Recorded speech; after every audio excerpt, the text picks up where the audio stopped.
নমস্কার বন্ধুরা, আজ আমি আপনাদের সঙ্গে এমন একটা বিষয় নিয়ে কথা বলতে এসেছি যে সমস্যাটা চুপচাপ আসে কিন্তু একদিন হঠাৎ বড় বিপদ ডেকে আনতে পারে। অনেক বয়স্ক মানুষ বলেন, আমি তো ঠিকই আছি, একটু মাথা ঘোরে, একটু ঘুম কম হয়, এটুকুই তো। কিন্তু যখন প্রেশার মাপা হয় তখন দেখা যায় রক্তচাপ অনেক বেশি।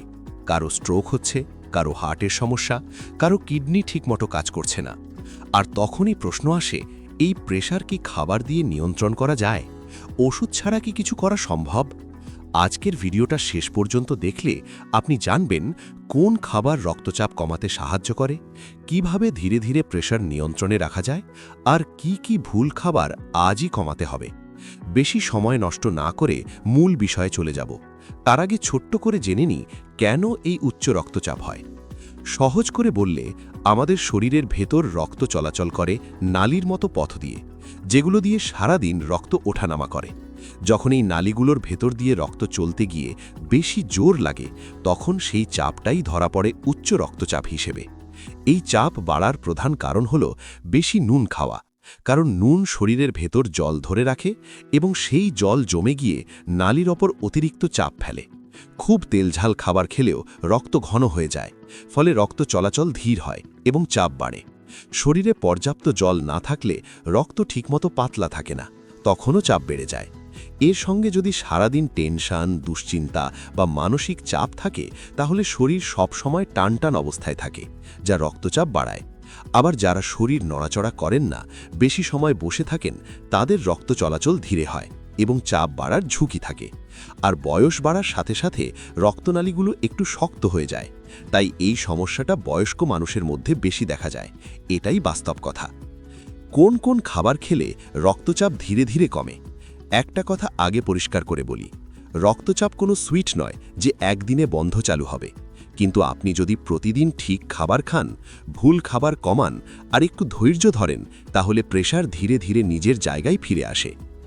1. কলা কেন রক্তচাপ কমাতে সাহায্য করে? কলা রক্তচাপের জন্য ভালো, কারণ এটি শরীরের ভিতরের ভারসাম্য ঠিক রাখতে সাহায্য করে। আমরা প্রতিদিন খাবারের সঙ্গে অজান্তেই একটু বেশি নুন খেয়ে ফেলি, আর এই অতিরিক্ত নুনই রক্তনালীর ভেতর চাপ বাড়ায়। কলা সেই নুনের খারাপ প্রভাবকে ধীরে ধীরে কমাতে সাহায্য করে, ফলে রক্ত চলাচল সহজ হয়, মাথা ভার লাগা বা বুক ধরভর করার মতো সমস্যা কিছুটা কমে। যারা দুর্বল বোধ করেন বা প্রেশার একটু বেশি থাকলে অস্বস্তি পান, তাদের জন্য কলা খুবই উপকারী একটি ফল। কখনো কিভাবে খাবেন? কলা সবচেয়ে ভালো হয় সকালের খাবার হিসেবে বা দুপুরের দিকে খেলে।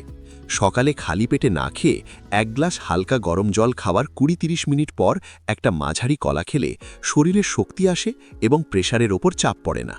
দুপুরে খেলে খাবার 1-2 ঘন্টা পরে খাওয়াই ভালো। খুব বড় বা অতিরিক্ত পাকা কলা খাবেন না, আর দিনে একটার বেশি দরকার নেই। নিয়ম করে খেলে ধীরে ধীরে নুনের খারাপ প্রভাব কমাতে সাহায্য করে। 2. লাউ, পুঁই, পালং শাক কেন উপকারী? এই শাকসবজিগুলোতে প্রাকৃতিকভাবে অনেকটা জল আর আঁশ থাকে, যা শরীরকে ভেতর থেকে ঠান্ডা রাখে। যখন শরীর ঠান্ডা আর হালকা থাকে, তখন রক্তনালীর ওপর চাপ কম পড়ে। শাকসবজি নিয়মিত খেলে পেট পরিষ্কার থাকে, গ্যাস কম হয়, আর শরীরে অপ্রয়োজনীয় ময়লা জমতে পারে না। পেট আর শরীর পরিষ্কার থাকলে প্রেশার স্বাভাবিক থাকতে অনেক সুবিধা হয়। এই কারণেই আগের দিনের মানুষদের মধ্যে উচ্চ রক্তচাপের সমস্যা কম দেখা যেত। কখনো কিভাবে খাবেন? এই শাকসবজিগুলো সবচেয়ে উপকারী হয় দুপুরের খাবারের সময়। শাক হবে কম তেলে, কম নুনে, ঝোল করে, যাতে শরীর সহজে হজম করতে পারে। ভাজা বা শুকনো করে রান্না করলে উপকার কমে যায়। সপ্তাহে অন্তত 4-5 দিন শাক রাখার চেষ্টা করুন। শাক খেলে পেট পরিষ্কার থাকে, শরীর হালকা লাগে, আর এতে রক্তচাপ ধীরে ধীরে শান্ত হতে সাহায্য করে। 3. রসুন কেন রক্তচাপে কাজ করে? রসুন এমন একটি খাবার যা শরীরের ভিতরে রক্ত চলাচলকে সহজ করে দেয়। বয়স বাড়ার সাথে সাথে অনেকের রক্তনালী একটু শক্ত হয়ে যায়, তখন রক্ত চলতে গিয়ে বেশি চাপ তৈরি করে। রসুন সেই শক্ত ভাব কিছুটা কমাতে সাহায্য করে। এতে রক্ত সহজে চলাচল করতে পারে, ফলে রক্তচাপ বাড়ার ঝুঁকি কমে। যারা মাথা ঘোরা, ঘাড় শক্ত লাগা বা অস্বস্তি অনুভব করেন, তাদের ক্ষেত্রে রসুন ধীরে ধীরে উপকার দিতে পারে। রসুন কখনো কিভাবে খাবেন? রসুন সবচেয়ে ভালো কাজ করে সকালে খালি পেটে। ঘুম থেকে উঠে মুখ ধোয়ার পর 1 কোয়া রসুন চিবিয়ে খেতে পারেন। যদি কাঁচা রসুন খেতে কষ্ট হয় তাহলে অল্প তেলে হালকা ভেজে খেতে পারেন। রসুন বেশি খাওয়ার দরকার নেই, 1 থেকে 2 কোয়াই যথেষ্ট। নিয়ম করে খেলে রক্ত চলাচল সহজ হয় এবং শক্ত হয়ে যাওয়া নালীর চাপ ধীরে ধীরে কমে। 4. টক দই বা ঘোল কেন প্রেসারের জন্য ভালো? অনেক সময় রক্তচাপ ঠিক না থাকার পেছনে বড় কারণ হয় পেটের সমস্যা। পেট ভারী থাকলে, গ্যাস হলে বা হজম ঠিক না হলে শরীরেও চাপ তৈরি হয়। টক দই বা ঘোল পেট পরিষ্কার রাখতে সাহায্য করে এবং হজম শক্তিশালী করে। পেট ঠিক থাকলে শরীর হালকা লাগে, মনও শান্ত থাকে। আর শরীর আর মন শান্ত থাকলেই রক্তচাপ নিয়ন্ত্রণে রাখা সহজ হয়। তাই টক দই বা ঘোলকে বলা যায় প্রেসারের জন্য সহায়ক খাবার। টক দই বা ঘোল কখন ও কিভাবে খাবেন? টক দই বা ঘোল সবচেয়ে ভালো হয় দুপুরের খাবারের সাথে বা শেষে। খুব ঠান্ডা দই খাবেন না, আর রাতে দই এড়িয়ে চলাই ভালো। অল্প পরিমাণে খেলেই উপকার হয়। যাদের গ্যাস বা পেট ভারী লাগে তারা ঘোল খেলে বেশি আরাম পাবেন। পেট ঠিক থাকলে শরীর হালকা থাকে, আর শরীর হালকা থাকলেই প্রেসার নিয়ন্ত্রণে থাকে। এই কথাটা মনে রাখবেন। 5. আপেল, পেয়ারা, কমলা কেন উপকার করে? এই ফলগুলোর ভিতরে থাকা আঁশ শরীরের ভিতরের ময়লা পরিষ্কার করতে সাহায্য করে। রক্তনালীর ভিতরে যখন ময়লা বা চর্বি জমে যায় তখন রক্ত চলাচল বাধা পায় এবং চাপ বাড়ে। ফলের আঁশ এই জমে থাকা জিনিসগুলো কমাতে সাহায্য করে। ফলে রক্ত চলাচল স্বাভাবিক থাকে এবং প্রেসার ধীরে ধীরে নিয়ন্ত্রণে আসে। নিয়মিত ফল খাওয়া শরীরকে ভেতর থেকে পরিষ্কার ও সুস্থ রাখতে সাহায্য করে। আপেল, পেয়ারা, কমলা কখনো কিভাবে খাবেন? এই ফলগুলো ভালো হয় সকালের নাস্তার সময় বা বিকেলের দিকে খেলে। খাওয়ার ঠিক আগে বা খাওয়ার সাথে ফল না খাওয়াই ভালো। একসাথে অনেক ফল না খেয়ে এক সময়ে একটি ফল খেলেই যথেষ্ট। নিয়ম করে ফল খেলে শরীর পরিষ্কার থাকে, রক্ত চলাচল ভালো হয় এবং প্রেসার বাড়ার ঝুঁকি কমে। ফল খাওয়া হবে অভ্যাসের মতো, ওষুধের মতো নয়। 6. মেথি ভেজানো জল। মেথি খুব ধীরে কাজ করে, কিন্তু গভীরভাবে কাজ করে। এটি রক্তকে ঘন হতে দেয় না এবং শরীরের অতিরিক্ত চর্বি কমাতে সাহায্য করে। যারা প্রেসারের পাশাপাশি সুগার বা কোলেস্টেরলের সমস্যায় ভুগছেন তাদের জন্য বিশেষ উপকারী। রাতে 1 চা চামচ মেথি 1 গ্লাস জলে ভিজিয়ে রাখুন। সকালে উঠে প্রথমে জল পান করুন, তারপর দানাগুলো চিবিয়ে খান। অন্তত 40 দিন চালালে শরীরের ভেতরের পরিবর্তন বুঝতে পারবেন। তবে যাদের গ্যাসের সমস্যা বেশি তারা প্রথমে অল্প পরিমাণে শুরু করবেন। এখন আপনাদের বলে দেই, আমি যে খাবারগুলোর কথা বলেছি সেগুলো যে সবই খেতে হবে এমন কোনো কথা নয়। আপনার যেটা খেতে ভালো লাগে এবং যেটা আপনার শরীরের পক্ষে ভালো সেটাই আপনি খান। খুব গুরুত্বপূর্ণ একটা কথা এখানে পরিষ্কার করে বোঝা দরকার। অনেক বয়স্ক মানুষ হঠাৎ ভিডিও দেখে বা কারোর কথা শুনে একদিনেই সব খাবার বদলে ফেলেন। এটা ঠিক নয়।